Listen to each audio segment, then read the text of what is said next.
Key. Everybody read those lyrics okay, right? Yeah. Even the ones I don't know the words of. Right. Right.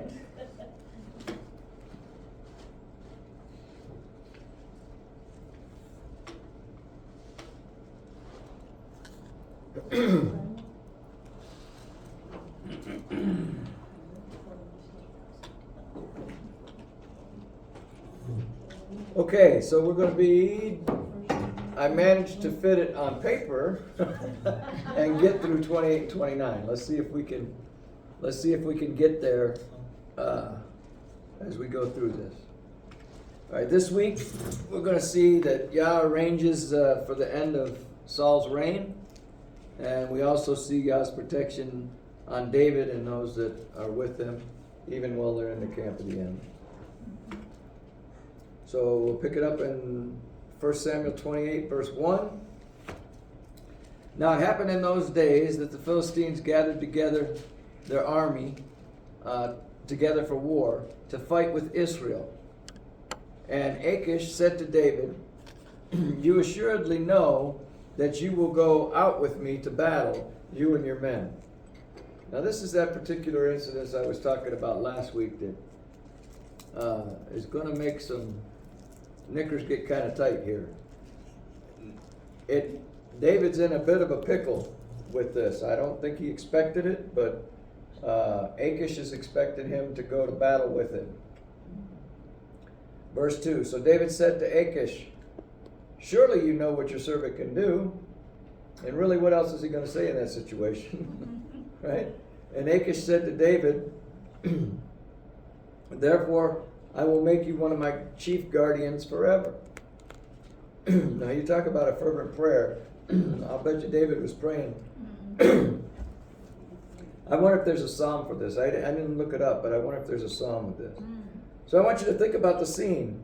Achish, the Philistine ruler, is talking with David, the one who killed the Philistine giant, Goliath. Right? And David's been bringing Achish part of the spoils from the raids that he's been doing, and Achish sees David as a fugitive from Saul, committed to Achish now. That's how he's looking at it. Verse 3. So Samuel had died. Now this is just filler information for what's going to happen just a little bit later. They're telling us these things.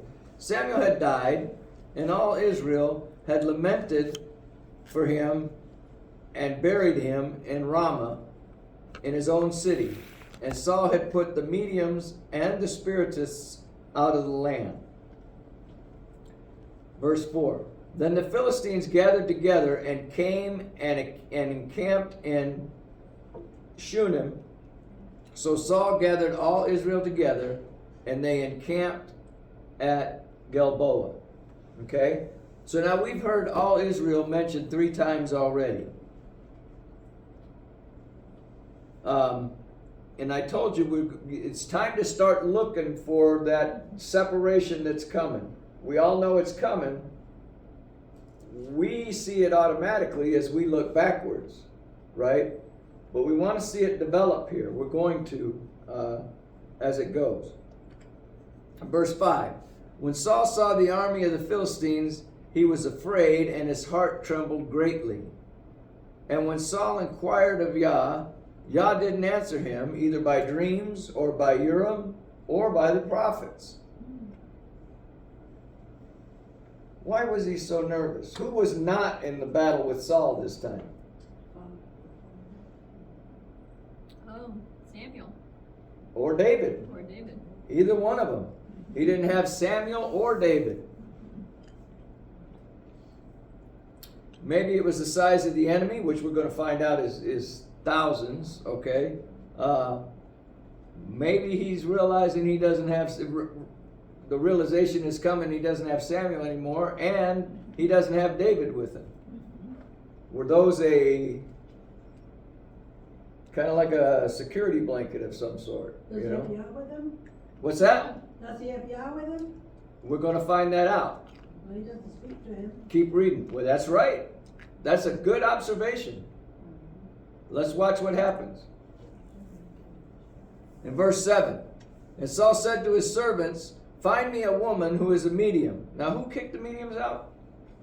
He did. Yeah, okay. So he turns around and he says, find me a woman who is a medium, that I may go to her and inquire of her. And his servants said to him, in fact, there is a woman who is a medium in Endor. Imagine that. He had kicked him out, and his servants knew where there was one right away. How about that? All right, here I go with my maps. Can we see that pretty good?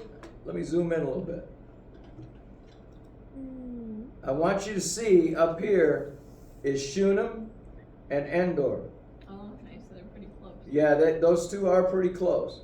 And this is this is Aphek here. We're going to get to that in a little bit.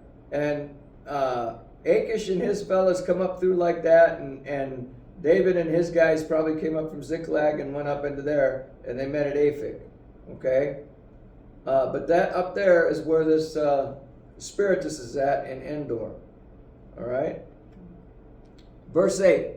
So Saul disguised himself and put on other clothes.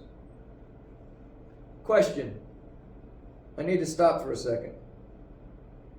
Could you see my mouse moving when I was trying to point that stuff out? No. Okay. I need to pay attention to that. All right. So Saul disguised himself and he put on other clothes and he went, and the two men with him, and they came to the woman by night, and he said, please conduct a seance for me and bring up for me the one that I shall name to you. Verse 9. And then the woman said to him, look, you know that what Saul has done, how he's cut off the mediums and the spiritists from the land. Why do you then lay a snare for my life to cause me to die? Now she hasn't forgotten that he kicked him out. So Saul swore to her by Yah, saying, as Yah lives, no punishment shall come upon you for this thing. And when the woman said, whom shall I bring up for you? He said, bring up Samuel for me. Verse 12. When the woman saw Samuel, she cried out with a loud voice. And the woman spoke to Saul, saying, why have you deceived me? For you are Saul. And the king said to her, do not be afraid. What did you see? And the woman said to Saul, I saw a spirit ascending out of the earth.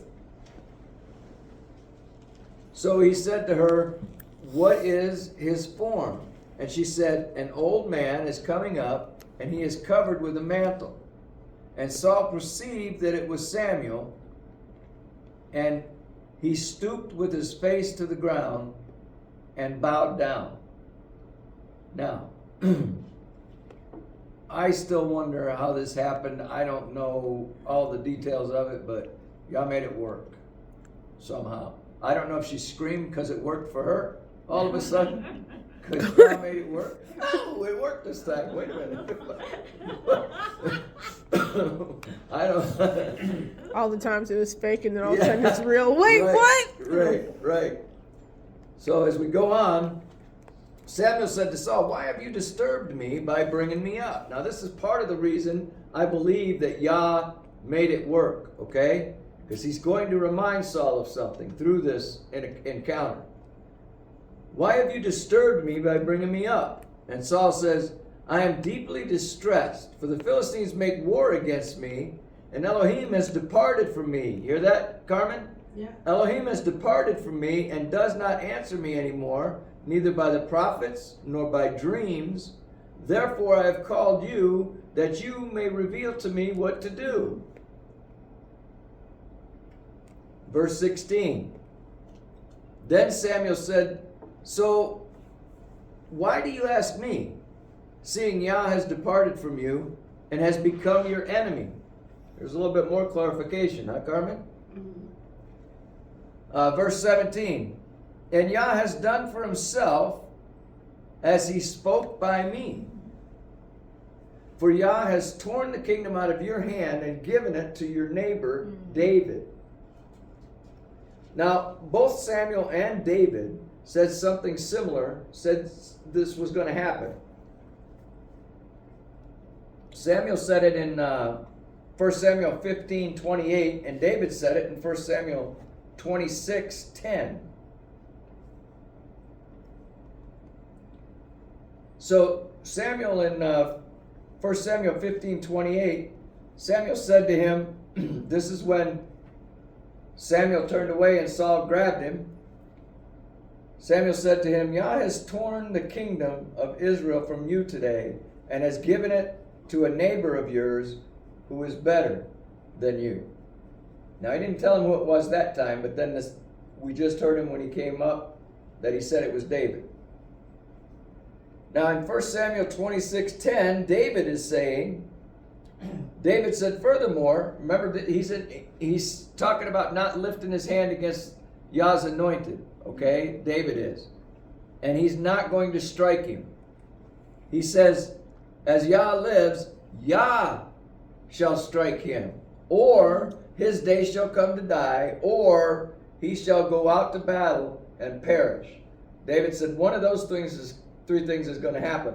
But me lifting my hand against Yah's anointed is not going to happen. Okay? All right. Back to 1 Samuel 28:18. And this is why, Saul, this is why he ripped the kingdom out of your hand. Because you did not obey his voice, the voice of Yah, nor execute his fierce wrath upon Amalek. Therefore, Yah has done this thing to you this day. Moreover, Yah will also deliver Israel with you into the hand of the Philistines. And tomorrow you and your sons will be with me. That had to be encouraging. And then Yah will also deliver the army of Israel into the hand of the Philistines. So Saul's not only losing, he's going to be losing his life, he's losing the kingdom. But again, here's Israel mentioned again. Do you think it's all Israel? Do you think it's all Israel minus Judah at this point? This is where it gets confusing sometimes, because sometimes when we look back upon things that we already know.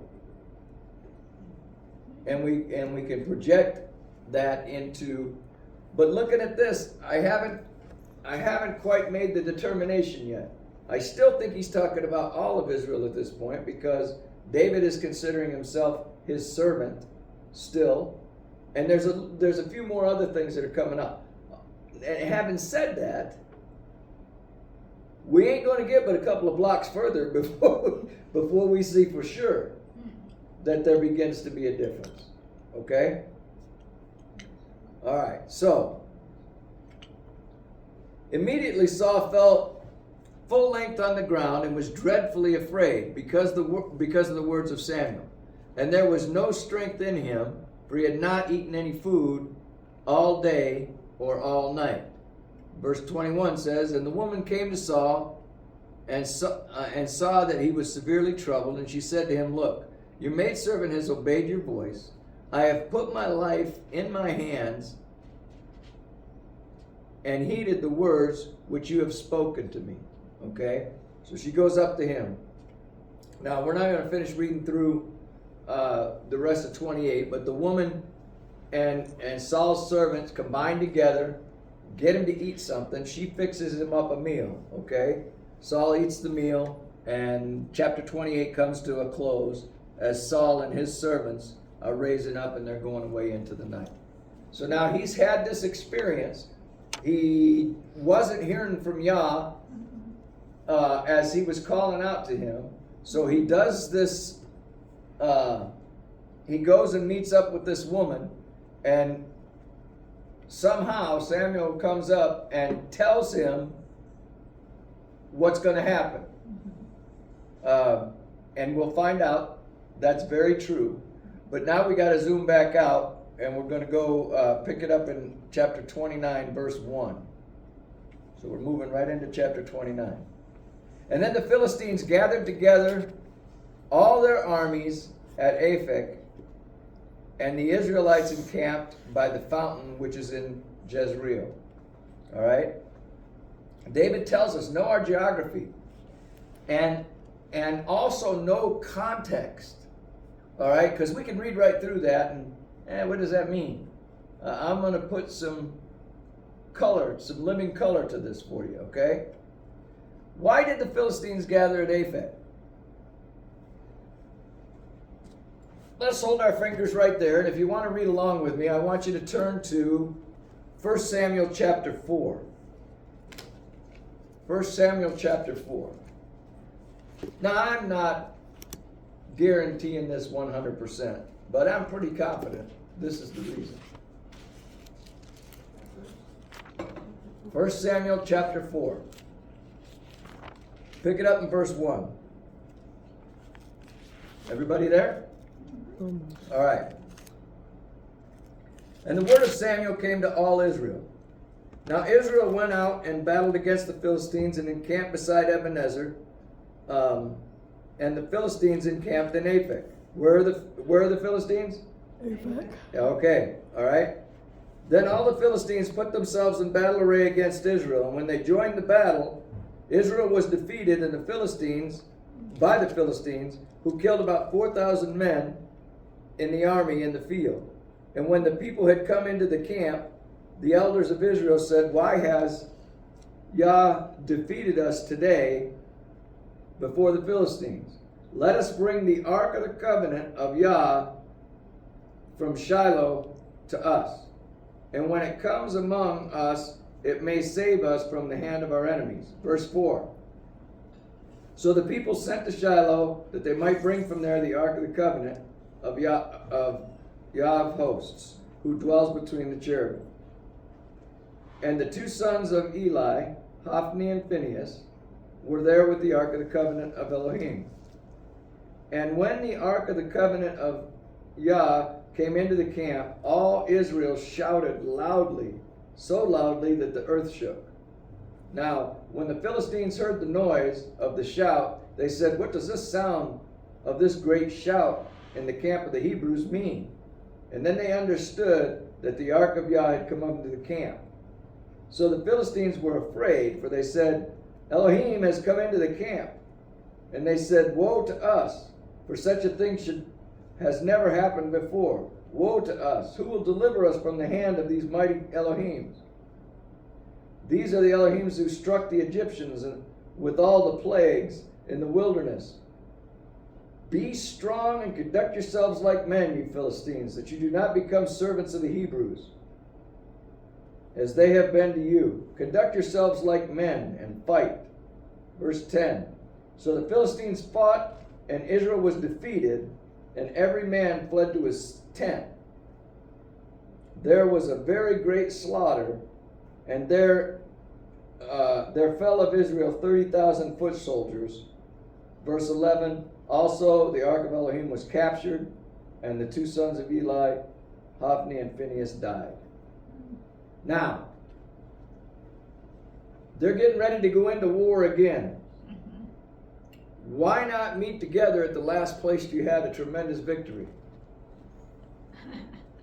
Yeah. That's where they had a tremendous victory. Yeah, they did. So they gathered together there. Now it's forgetting a few details, because they didn't let that ark hang around very long. But I believe that's why they're meeting in Aphek. It's kind of a pep rally, if you will. Okay? Last time we were here, we heard all that noise. We thought we were in trouble, but we came out victorious. And we're going to do it again. Okay, now I put this map up here. This is a map of, I don't know how well you can see that. This is a map of the area where the battle was at Aphek and the ark got taken away. Okay? The top circle is Aphek, and then I circled Joppa over there just for a reference so that you can see, right, it's at about 2 o'clock from Joppa. That's where Aphek is. And then Lod, I just circled that one to get a better reference, because there's another map where I had to guess where Aphek was at. So I lined up with Joppa and Lod and come up with where I was going to put my star. You'll see on another map in a little bit. Okay? All right, so verse 2 of chapter 29. Which, it was the Ark of the Covenant that was taken. The one without the lid. Yes. Yeah. And the lords of the Philistines passed by review by hundreds and thousands. I told you a little bit ago we were going to hear how big the army was. There's thousands of them. Okay? Now, but David and his men passed in review at the rear with Achish. Now, David's not going to get too far with Achish. Yah actually allowed that relationship to be what it was. And we're going to see in a minute that the princes of the Philistines don't care much for this current situation. Okay? And they're remembering things that Achish don't seem to be remembering. And but as long they're not going to disobey Achish, they're going to try to push him and get him to make a decision he doesn't want to make, and they'll be successful. But verse 3: Then the princes of the Philistines said, "Who are these Hebrews? What are these Hebrews doing here?" And Achish said to the princes of the Philistines, "Is this not David, the servant of Saul, king of Israel?" So here's another thing that pointed it to all Israel. Saul, king of Israel. David says he's his servant. Who has been with me these days or these years? Now, we find out in another place, I don't know if it's right here or if it's going to be in the next couple of chapters, but David was with Achish about 1 year and 4 months, I think is what Scripture says. Okay, I'm not sure why this says these years, but, and to this day I have found no fault in him, since he defected to me, see? And the reason he went to Achish was so that Saul would just completely quit chasing him. That worked. And he got over here, and when he did those raids, he just kept taking part of that spoil up to Achish, and Achish thought that David was all that in a bag of chips. That's loosely paraphrased. All right, verse 4. But the princes of the Philistines were angry with him. So the princes of the Philistines said to him, "Make this fellow return, that he may go back to the place which you have appointed to him." I'm going to show you why that phrase is important here in just a minute. "And do not let him go down to us with us to battle, lest in the battle he become our adversary. For with what could he reconcile himself to his master, if not with the heads of these men?" Verse 5. "Is this not David, of whom they sang to one another in dances, saying, Saul has slain his thousands, and David his 10,000s? See, now they're remembering these things. But Achish is convinced that David has totally defected from Saul and committed to following him because of the spoil that he's bringing to him. So verse 6, "Then Achish called David and said to him, Surely, as Yah lives, you have been upright, and your going out and your coming in with me in this army is good in my sight." And he's saying, look, I don't have any problem with you going out and coming in with me. In my sight, you've been upright. For to this day I have not found evil in you since the day of you coming to me. Nevertheless, the lords do not favor you. Now, even as a king, as a king, you have the wisdom to understand you don't need your generals fighting and looking over their shoulder to make sure they're not going to get took from behind. You want them to be able to focus, right? "Now therefore return now and go in peace, that you may not displease the lords of the Philistines." Now Achish knows they're not going to be able to fight the battle the way that they need to fight the battle if they're worried about David being in the middle of them. Okay? So, as much as he doesn't want to, he has a lot of confidence in what David can do, but he needs his generals to be, or his leaders to be able to fight. All right, verse 8. "So David said to Achish, But what have I done? And to this day, what have you found in your servant as long as I have been with you, that I may not go and fight against the enemies of the Lord my king?" Notice how he worded that. okay? My Lord the King, okay? The enemies of my Lord the King, the enemies of the King, right? Not my enemies, but the enemies of the King. Now therefore, rise early in the morning with your master's servants who have come with you, and as soon as you are up early in the morning and have light, depart. This is Achish telling David, look, and your master's servants who have come with you, those are the 600 fellas that hang out with it. Okay? Who could have done a lot of damage to that army had they been up in there.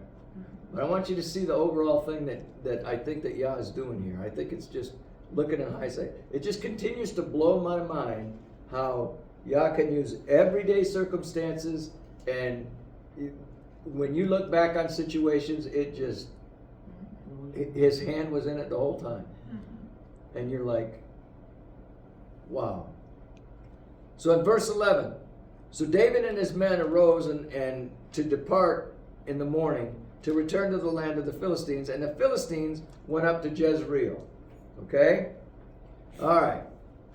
Now, can you see the star that I put right there where Aphek is at? Okay. Now, Aphek is right there, Joppa and Lob.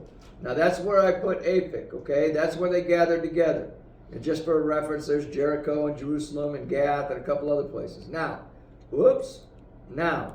this purple line right here is where David went back. He went from Aphek and he went back to Ziklag.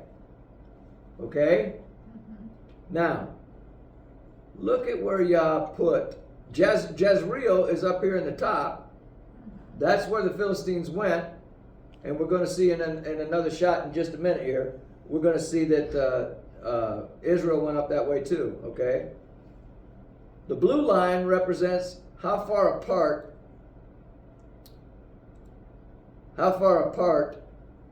Ziklag and Jezreel are. When the Lord's anointed Saul gets taken out, which we'll read next week, okay? David is nowhere near it. Absolutely nowhere near it. He's way down here in Ziklag. So, in the morning, David got up as soon as it's light. He goes down to Ziklag. Now, then we're going to see some consequences of what has happened for this past year and 4 months. It's coming up next week. We'll get into it. But for now, this is where that stands, okay? Now, here's a depiction of the Philistines going up this way, David and his men going up, and they get into Aphek, and then Saul and the Israelite army going up here into Jezreel, and here's where they departed. David went back south, and the Philistines went back up north. And there's Endor, and it's amazing. All this is in one area. There's so much history. There's so much more color. You understand? I think I understand better why they chose to stop at Aphek and gather themselves together, Israel and the Philistines and their troops, because that's where that big victory was. And when they took the ark, they were essentially thinking they defeated that Israel's God. Yeah. Okay? So now they're going to remind themselves of that. And here is a picture of the battle, where the battle takes place. Up in here. We'll get into this more next week. I don't have time to get into it today. I know I'm going to finish a little bit early, but I'm sure you'll forgive me. But we'll get into this battle a little bit more, but I wanted to set it up. Right down here is Aphek, and that's how, down in the bottom, where that bottom of that red line on the left there, that's where the Philistines went up. They followed up that way, and they come into Jezreel, and that's where the battle was. And then over here at Mount Gilboa, we know that's where Saul was killed. Like I said, we'll get into more of that.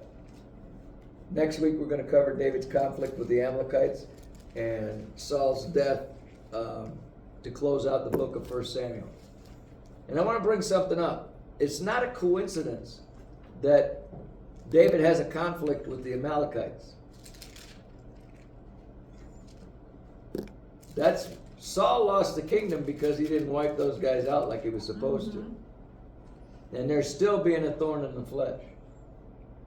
And is this another one of those tests that Yah puts forth to David when we get there, without spilling the beans too much on next week? The Amalekites are still a problem. And you know Saul lost his kingdom because he didn't do what I told him to do. And now you're dealing with, David has to deal with some of the ramifications of that. Okay? So I'm going to stop early today. Does anybody have any questions or comments, or if everybody following along okay?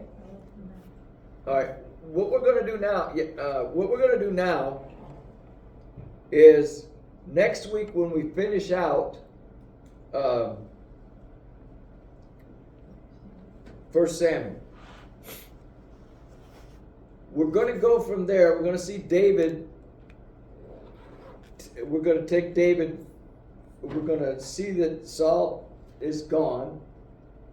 David is lifted up in Judah as king. And we know there's a time there. We're going to skim across the top, and I'm going to pick some highlights over the next couple of weeks of David's kingship, and then some of the struggles near the end, and the transition from him to Solomon we're going to cover. But the most important thing for us to gather, in my humble opinion, is what happens at the end of Solomon's life. That's the key. And to see what Yah does with that. I've been longing since I started this series to get to that particular point, because that is vitally important. And we're going to be in Kings and Samuel, in the prophets, in Jeremiah, Hosea, Ezekiel. Samuel or Solomon? Pardon me? Samuel or Solomon? We're going to be in the book of Samuel, referring back to the book of Samuel, 2 Samuel. We're going to be talking about all kinds of things and how it ties together. Do you remember that book that I showed you that I had from like Chuck Swindoll? I've got a few extras here, if I can learn the code to this zipper. There we go.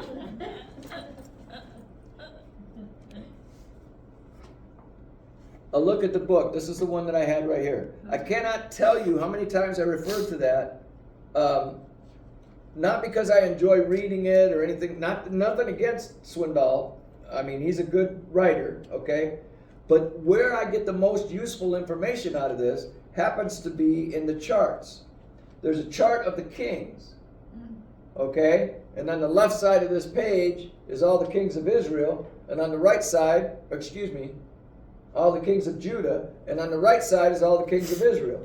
And the gray marks, I don't know how well you can see them, but there's dark marks on the left of each column. Those are the prophets, and when that prophet was active. So I know what kingship he was active under. I know when he was active, what the years were. And there's a break here from when Israel gets the boot. Judah's still around and got the kings down here. Okay? This chart has been immeasurably important in my growth and understanding what's going on and tying this stuff together. It's one story. He never changes his mind from in the beginning to amen. He doesn't change his mind. It's the same plan all the way through. Pretty cool. Yeah. So I'm looking forward to it. It's going to take us a couple of weeks to get through the end of Saul's life and David coming into the kingship of Judah. There's a few things I want to point out there. And then we're going to hit some of the high points through David's kingdom, because he reigned for 40 years, and then Solomon reigned for 40 years. And we're kind of skip over Solomon at a very high level to get to the end. Although we do have to pick up some things in there about how he was treating other people and what was happening. We'll get to that, okay? But I'm really looking forward to it. I've been itching to get to this point right now. And when we get there, it's going to begin to spread. It's going to begin to spread to what the prophets were saying, when they were saying it, what was all those things that were going on, and put our arms around all of this and watch what's happening, because it's vital to where we're at today. All right? In the present time? In the present time. It helps us understand where we're at today. I was gonna mention that I seen I don't know the rabbi's name, but again on YouTube, you know, but he believes that the Jewish people have to build that temple. You have to what? Build the temple. Oh. And my friend was laughing when I was talking with her, so she gave her and all, and she said, didn't they learn the first time? They gotta go around the second time? Well, You're right here, right? okay, we'll touch on this too, because they did build another temple after Solomon's got torn down, right? But if you read the accounts very carefully, There's Eli. when Solomon finished, the concept was a house of prayer, right? And the Shekinah came down upon that house that he built. When they came back from Babylon and built that, there is no mention of the Shekinah whatsoever. And then what about Herod's temple? What about what? What about it, David? I think that, you know, and I think that the